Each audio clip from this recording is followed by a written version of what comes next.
ورتل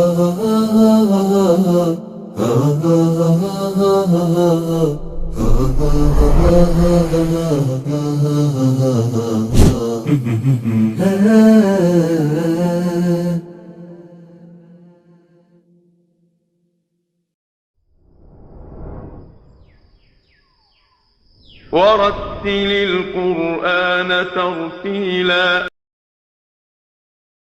بسم الله الرحمن الرحيم. الحمد لله رب العالمين، والصلاة والسلام على أشرف الأنبياء والمرسلين، نبينا محمد عليه أفضل الصلاة وأتم التسليم. اللهم علمنا ما ينفعنا وانفعنا بما علمتنا وزدنا علما، إنك أنت العليم الحكيم. اللهم اجعلنا من الذين هدوا إلى الطيب من القول وهدوا إلى صراط الحميد.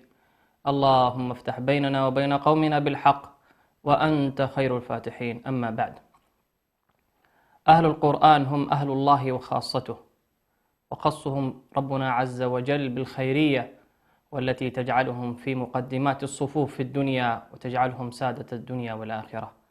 قال نبينا صلى الله عليه وسلم: خيركم من تعلم القرآن وعلمه. كن متعلما أو معلما لتنال الخيرية التي وعدها نبينا صلى الله عليه وسلم. ونذكر السادة المشاهدين بأننا نستقبل تلاواتكم على أرقام الشاشة التي تظهر تباعا طيلة مدة البرنامج، أو على صفحات التواصل لشبكة سلام الفضائية في التواصل الاجتماعي. كنا قد تكلمنا في الحلقة السابقة عن تفسير سورة البروج وعن أبرز المفردات الغريبة في هذه السورة الشريفة، وها نحن الآن سنتكلم بإذنه عز وجل عن سورة الطارق. وما أدراك ما الطارق؟ قال ربنا عز وجل: وتسمى سورة الطارق، وذلك لأنها اسم توقيفي من النبي صلى الله عليه وسلم بأنها اسمها الطارق. ولها مسمى آخر وهي سورة والسماء والطارق، وذلك لافتتاحها بقول ربنا عز وجل: والسماء والطارق. كذلك أنها سورة مكية. والموضوعات التي تكلمت فيها هذه السورة الشريفة هي إثبات وحدانية الله عز وجل والإيمان به سبحانه وتعالى، وكذلك إثبات والنظر والتأمل في طور وخلق الإنسان. والموضوع الثالث والغرض الأخير من السورة وهي وعيد الكافرين بأن الله سيعاقبهم ومعاقبهم في الدنيا قبل الآخرة. قال ربنا عز وجل وافتتح هذه السورة الشريفة والسماء والطارق وما أدراك ما الطارق. فالطارق هو النجم الساطع الذي يظهر ليلا.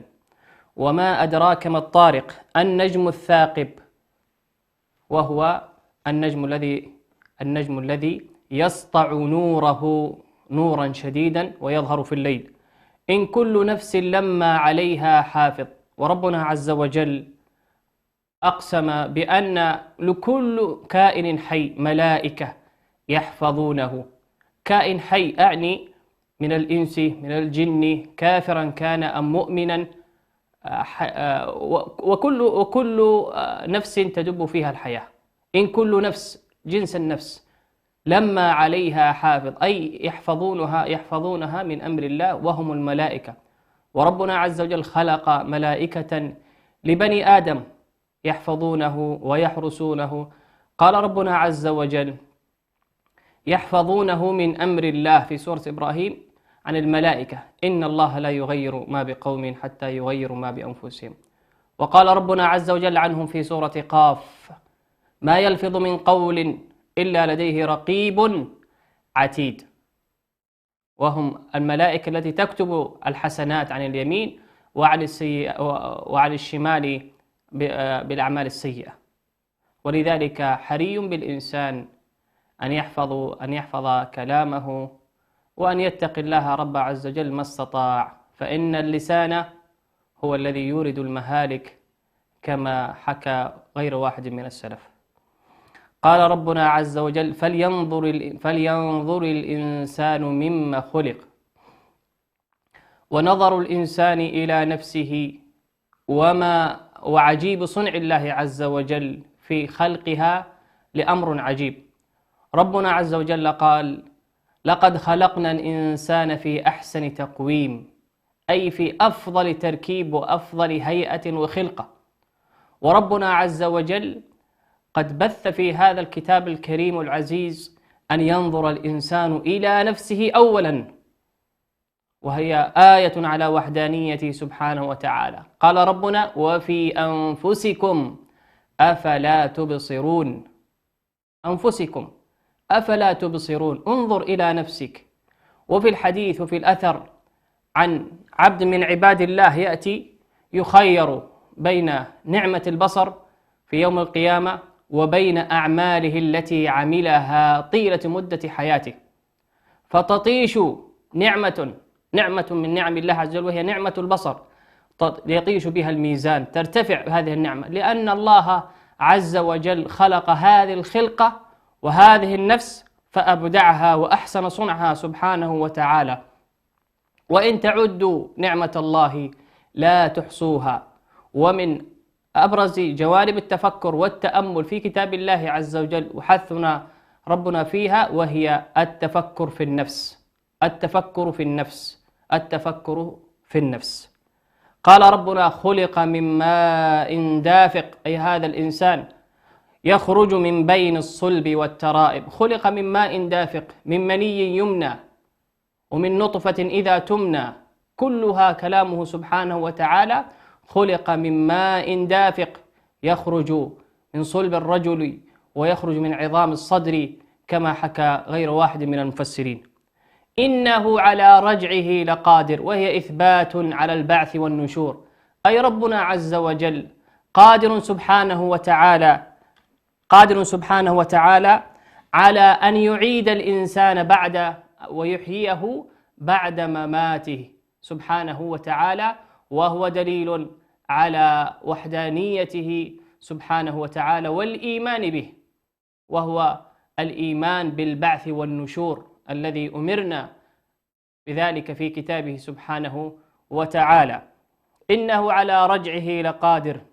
يوم تبلى السرائر، يوم تبلى أي تفضح وتكشف السرائر.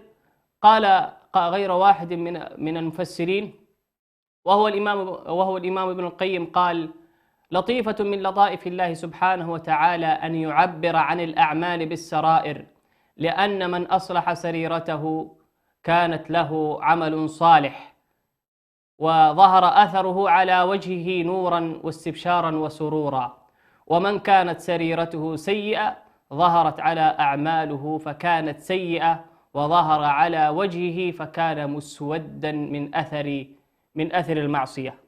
يوم تبلى السرائر، والسرائر حث ربنا عز وجل الاهتمام بالسريرة أي بالخفاء الإنسان، وأن يتقي الله عز وجل هذا المؤمن والإنسان أن يتقي الله في سريرته، فمن أصلح سريرته كانت له علانيته تبعا، كما قال وحكى غير واحد من السلف عن ذلك، فقال: من أصلح سريرته أصلح الله بينه وبين الناس. أصلح الله بينه وبين الناس. والسريرة وعبادات السريرة كثيرة جدا، والحث عليها والاهتمام بها من أعظم القربات عند الله عز وجل. ألم نسمع إلى قول نبينا صلى الله عليه وسلم في الحديث عن 7 يظلهم الله في ظله يوم لا ظل إلا ظله؟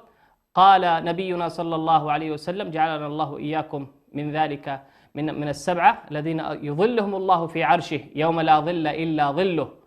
قال نبينا صلى الله عليه وسلم عن واحد منهم قال: ورجلا ذكر الله، المقصد خاليا ففاضت عيناه، أي فاضت عيناه من الدمع ومن خشية الله عز وجل.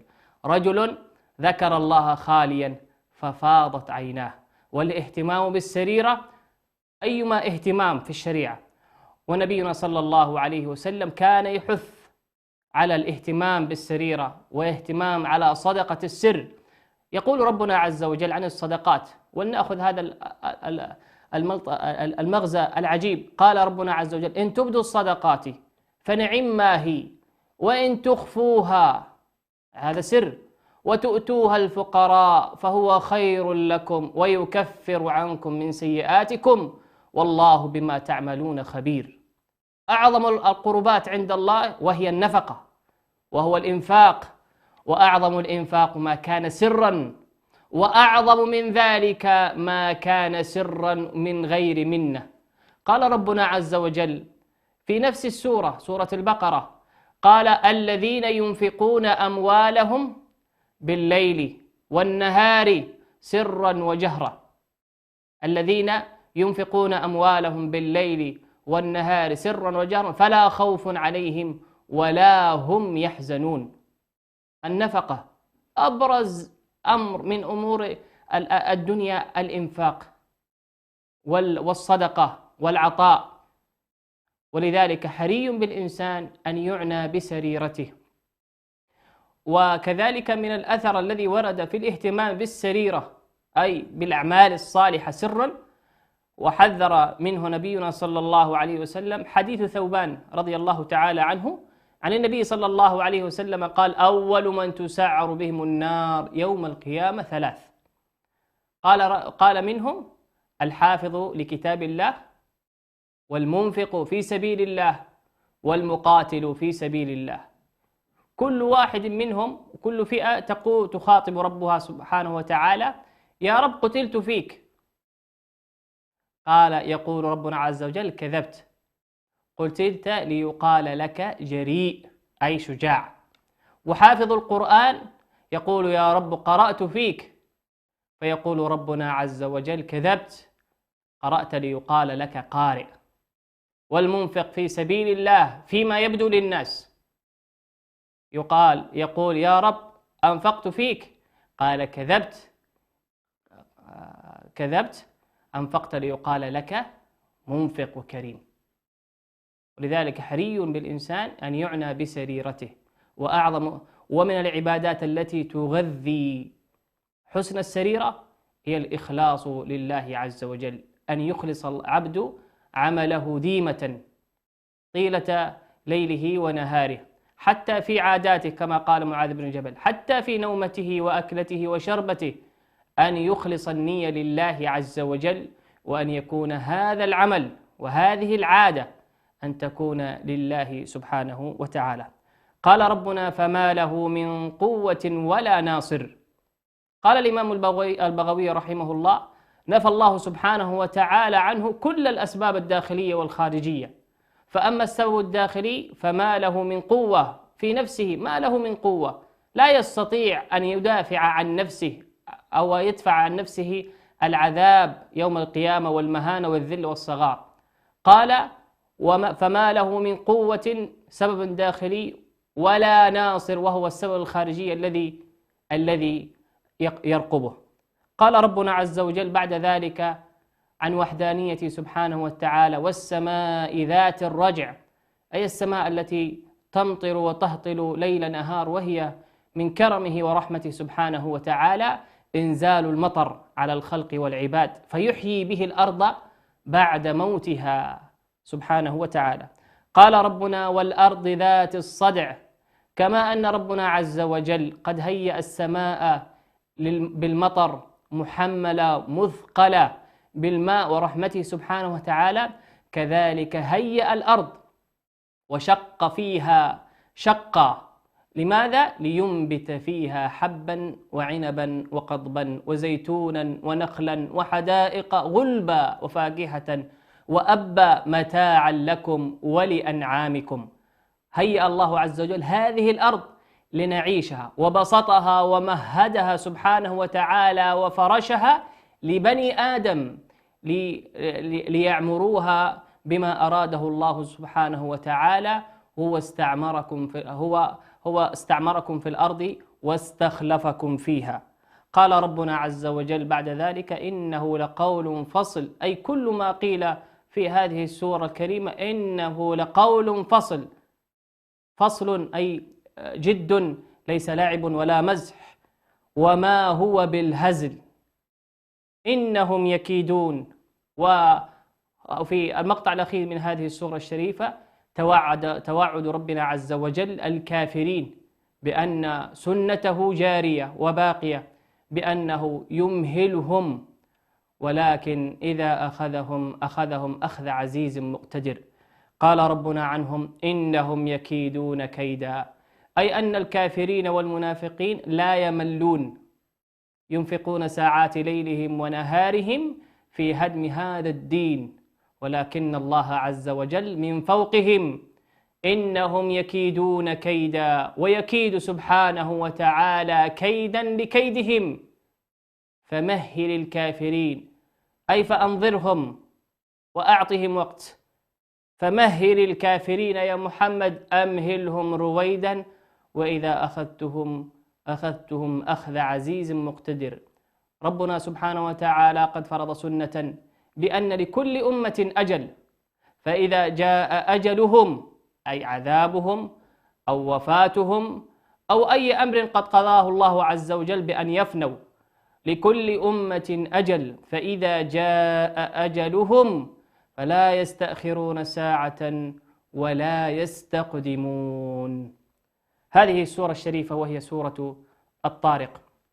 والسورة الأخرى التي تليها سورة الأعلى، سورة الأعلى من العلو، وهي سورة مكية. قال ربنا عز وجل وافتتح فيها: سبح اسم ربك الأعلى الذي خلق فسوى والذي قدر فهدى والذي أخرج المرعى فجعله غثاء أحوى سنقرئك فلا تنسى إلا ما شاء الله.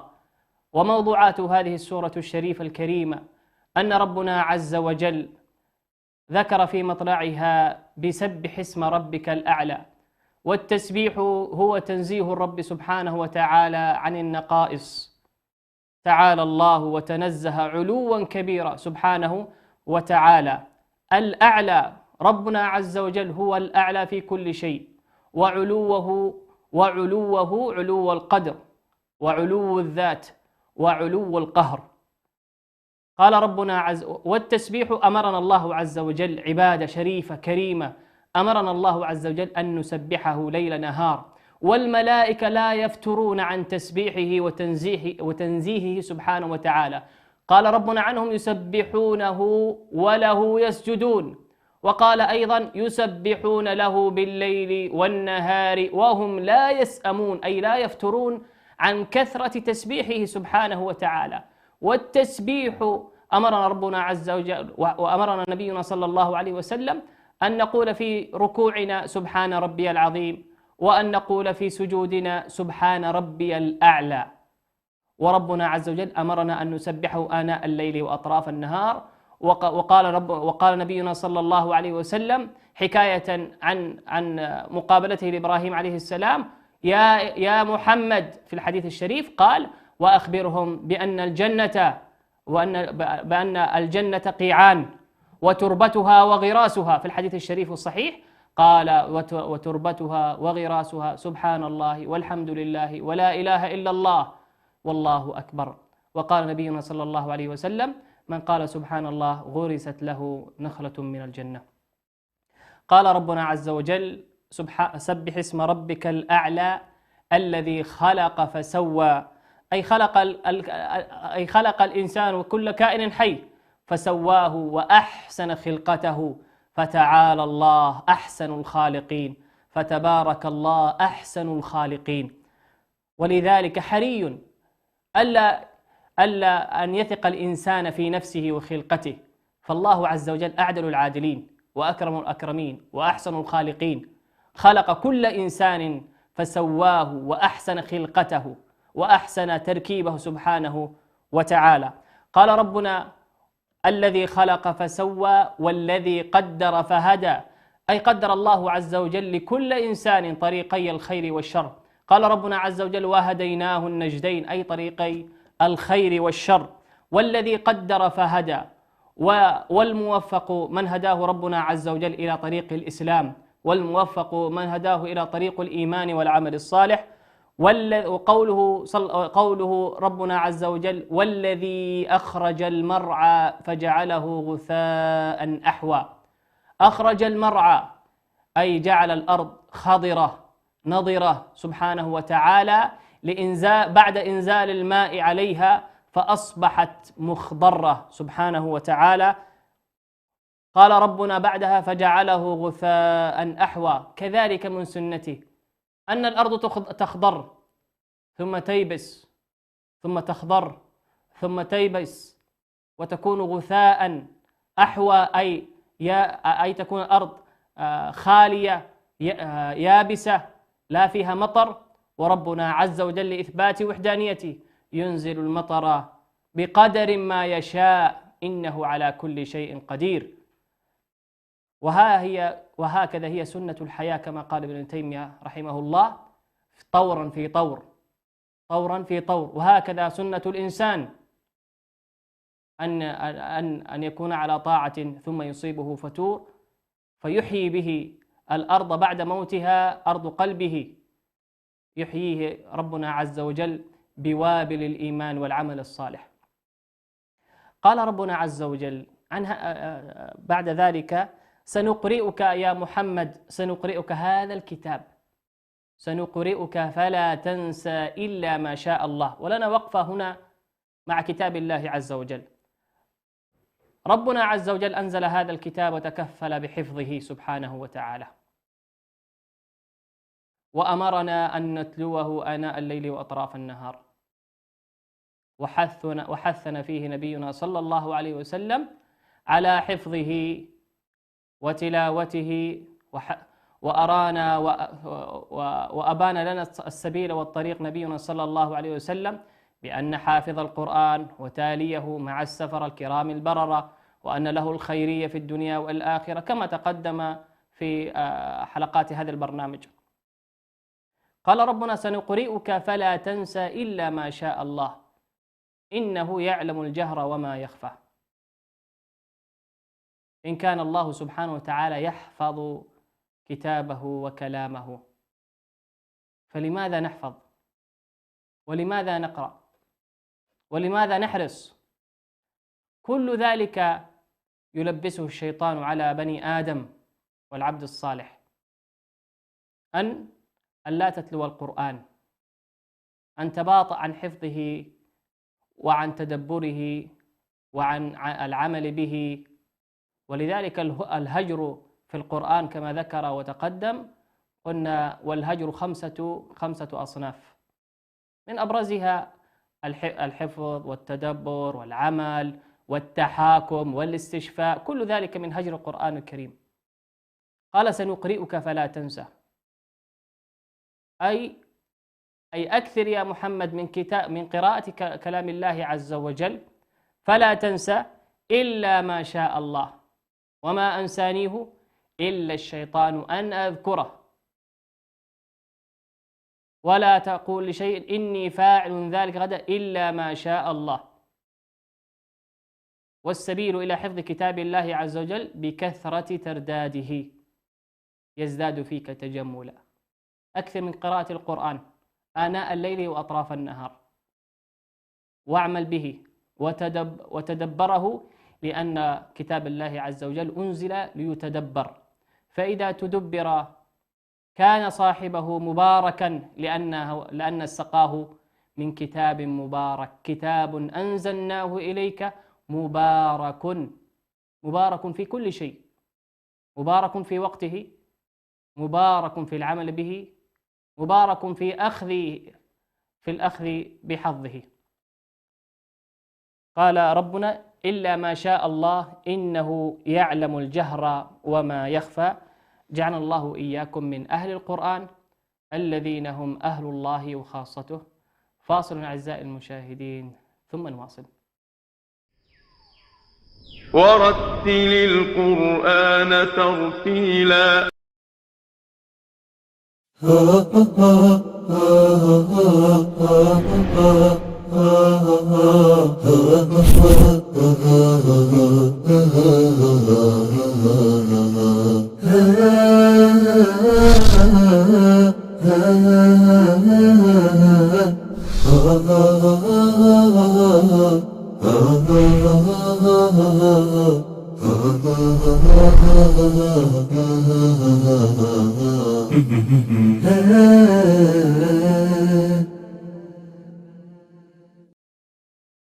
ورتل القرآن ترتيلا. بسم الله الرحمن الرحيم، والصلاة والسلام على أشرف الأنبياء والمرسلين نبينا محمد عليه أفضل الصلاة وأتم التسليم. نذكر أعزائي المشاهدين بقول نبينا صلى الله عليه وسلم: خيركم من تعلم القرآن وعلمه. كما نفيد أعزائي المشاهدين بأننا نستقبل تلاواتكم على الأرقام التي تظهر على الشاشة طيلة مدة البرنامج، أو على صفحات التواصل الاجتماعي لشبكة سلام. كنا قد أتممنا في الحلقة الماضية عن أحكام الميم الساكنة، وقلنا أحكام الميم الساكنة 3 أحكام. الحكم الأول وهو الإخفاء الشفوي، وحرفه حرفا واحدا وهو حرف الباء، أي ميم ساكن أتى بعدها حرف الباء. وقلنا الحكم الثاني وهو حكم الإدغام، الصغير، وهو حرفه حرف واحدا وهو الميم. وقلنا الحكم الأخير وهو حكم الإظهار الشفوي، وحروفه جميع الحروف ما عدا حرف الباء وحرف الميم. وكنا قد طبقنا هذه الأحكام في الحلقات الماضية على السور التي نقرأها، وقد وصلنا في قراءتنا لتطبيق الأحكام في سورة الجن، ولعلنا نشرع في هذه السورة الشريفة ونبين بعض الأحكام، ونأخذ ثم ذلك مشاركاتكم المباركة ونعلق عليها. سورة الجن. أعوذ بالله من الشيطان الرجيم. بسم الله الرحمن الرحيم. قل أوحي إلي أنه استمع نفر من الجن فقالوا إنا سمعنا قرآنا عجبا. قل أوحي إلي أنه استمع نفر من الجن فقالوا إنا سمعنا قرآنا عجبا يهدي إلى الرشد فآمنا به ولن نشرك بربنا أحدا. يهدي إلى الرشد فآمنا به ولن نشرك بربنا أحدا. وأنه تعالى جد ربنا ما اتخذ صاحبة ولا ولدا. وأنه تعالى جد ربنا ما اتخذ صاحبة ولا ولدا. وأنه كان يقول سفيهنا على الله شططا. وأنه كان يقول سفيهنا على الله شططا. وأنا ظننا أن لن تقول الإنس والجن على الله كذبا. وأنا ظننا أن لن تقول الإنس والجن على الله كذبا. وأنه كان رجال من الإنس يعوذون برجال من الجن فزادوهم رهقا. وأنه كان رجال من الإنس يعوذون برجال من الجن فزادوهم رهقا. وأنهم ظنوا كما ظننتم أن لن يبعث الله أحدا وأنهم ظنوا كما ظننتم أن لن يبعث الله أحدا وأنا لمسنا السماء فوجدناها ملئت حرسا شديدا وشهبا وأنا لمسنا السماء فوجدناها ملئت حرسا شديدا وشهبا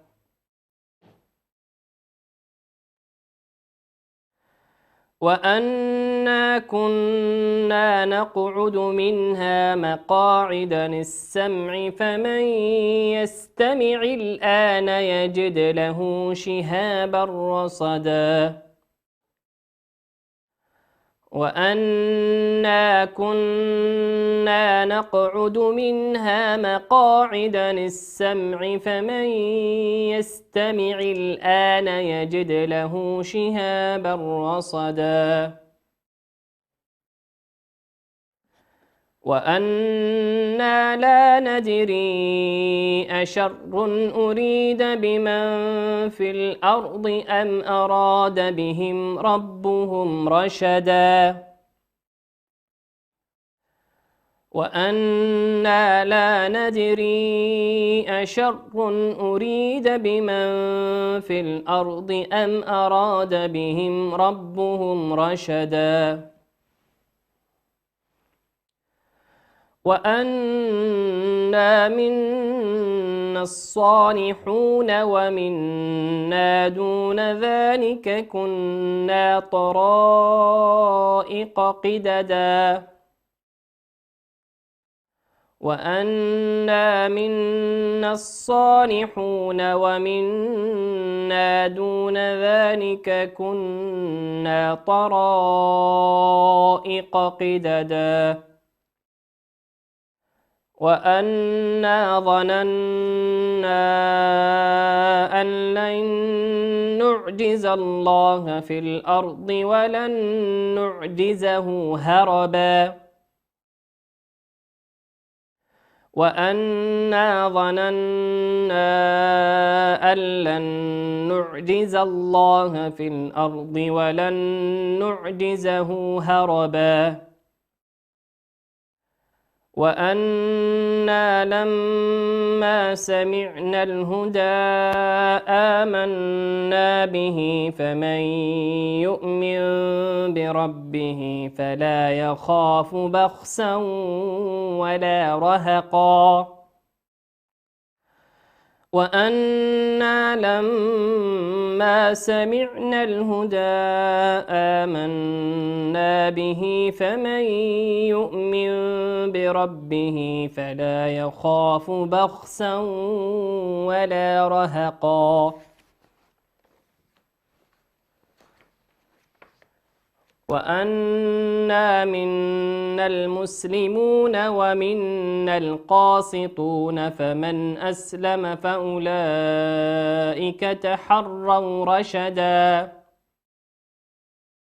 وأنا منا المسلمون ومنا القاسطون فمن أسلم فأولئك تحروا رشدا وأما القاسطون فكانوا لجهنم حطبا وأما القاسطون فكانوا لجهنم حطبا وأن لو استقاموا على الطريقة لأسقيناهم ماء غدقا وأن لو استقاموا على الطريقة لأسقيناهم ماء غدقا لنفتنهم فيه ومن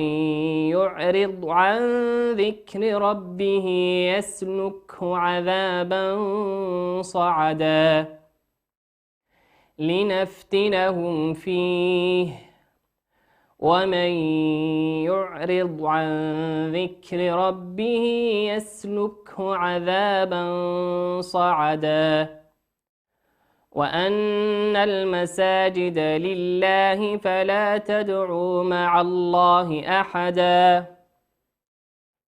وأن المساجد لله فلا تدعوا مع الله أحدا وأنه لما قام عبد الله يدعوه كانوا يكونون عليه لبدا وأنه لما قام عبد الله يدعوه كانوا يكونون عليه لبدا قل إنما أدعو ربي ولا أشرك به أحدا قل إنما أدعو ربي ولا أشرك به أحدا قل إني لا أملك لكم ضرا ولا رشدا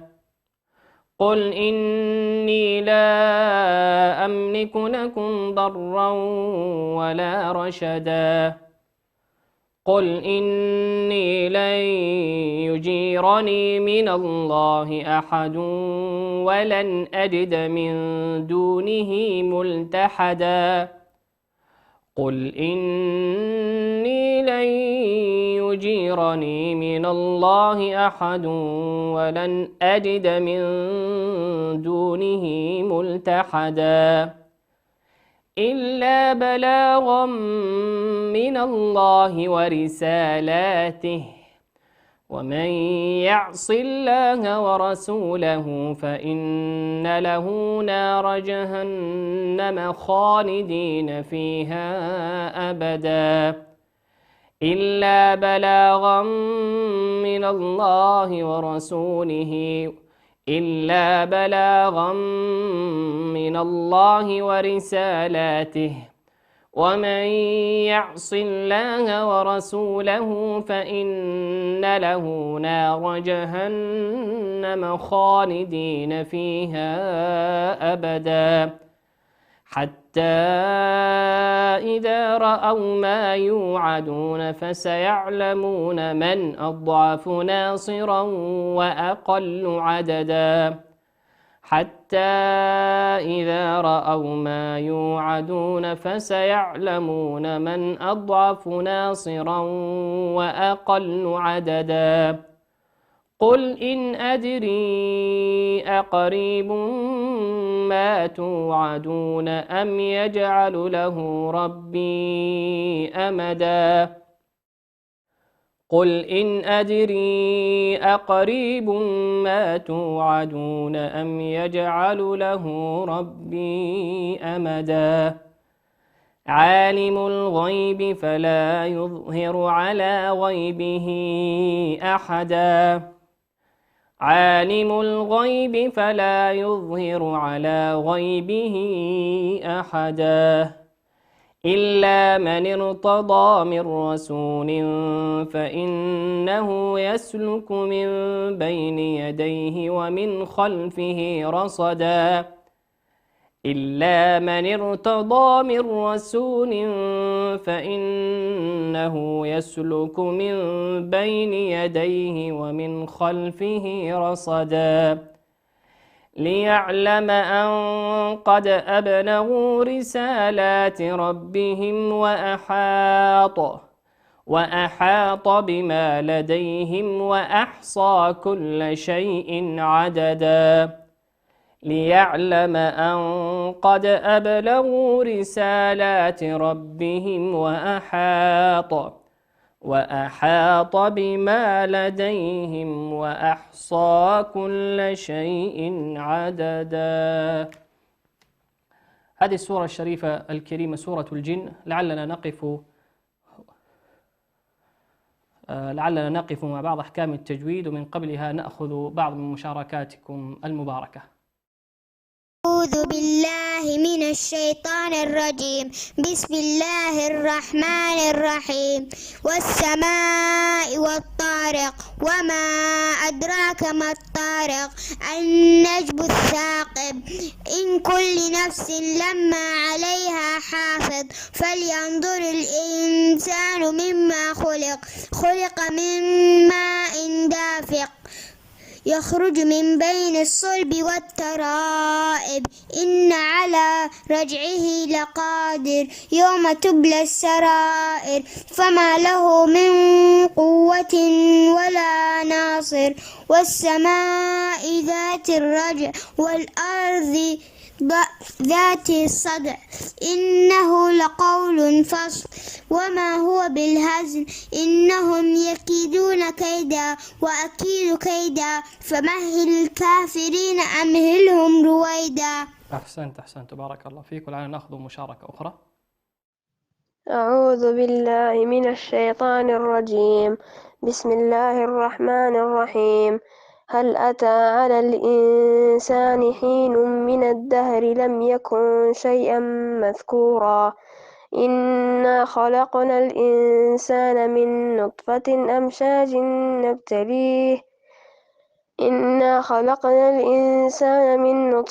أمشاج نبتليه فجعلناه سميعا بصيرا.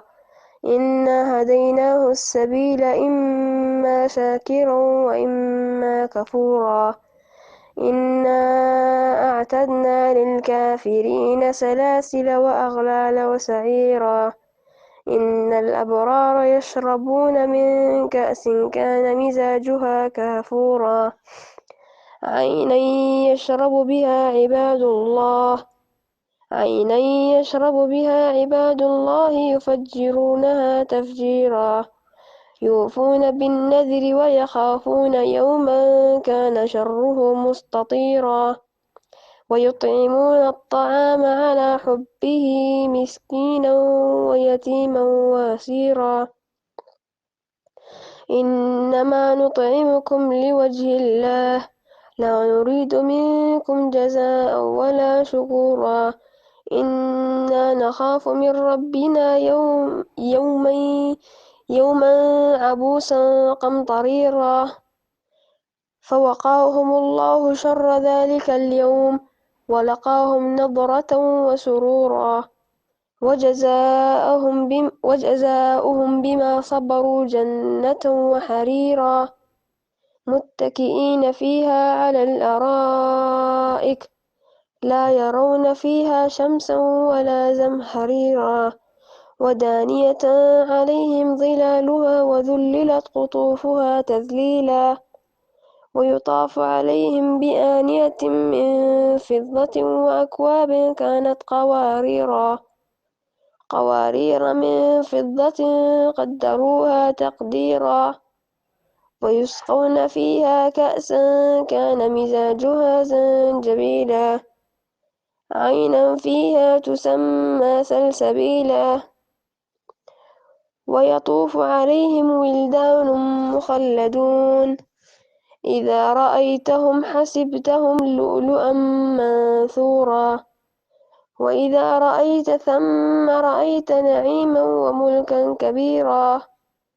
عاليهم ثياب سندس خضر واستبرق وحلوا أساور من فضة وسقاهم ربهم شرابا طهورا. إن هذا كان لكم جزاء وكان سعيكم مشكورا. إنا نحن نزلنا عليك القرآن تنزيلا. فاصبر لحكم ربك ولا تطع منهم آثما أو كفورا. واذكر اسم ربك بكرة وأصيلا. ومن الليل فاسجد له وسبحه ليلا طويلا. إن هؤلاء يحبون العاجلة ويذرون وراءهم يوما ثقيلا.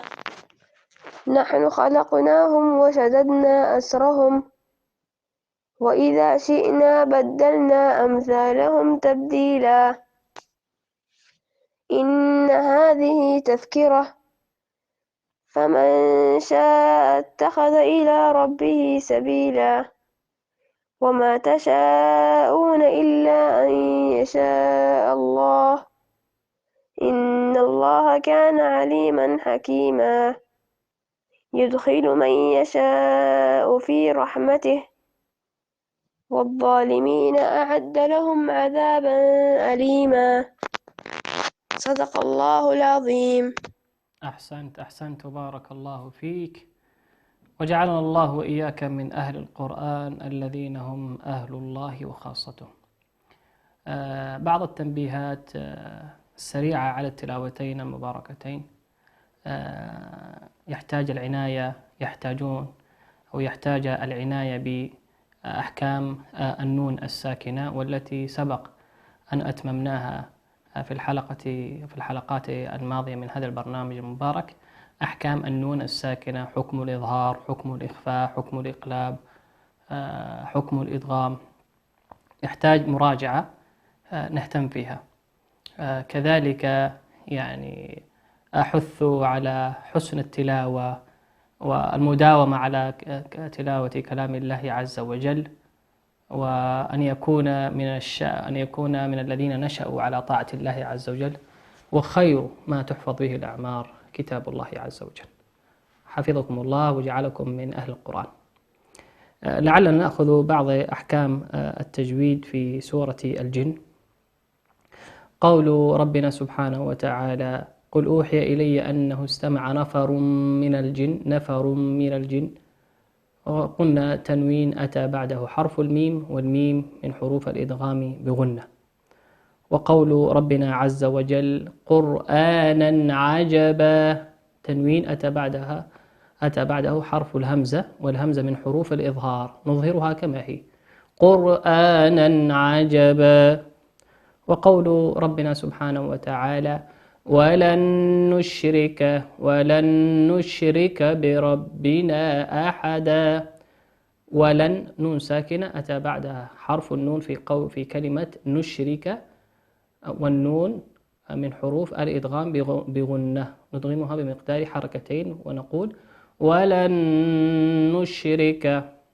وقوله سبحانه وتعالى: صاحبة ولا ولدا، صاحبة ولا ولدا، تنوين أتى بعده حرف الواو، والواو من حروف الإدغام بغنة، يغن بمقدار حركتين.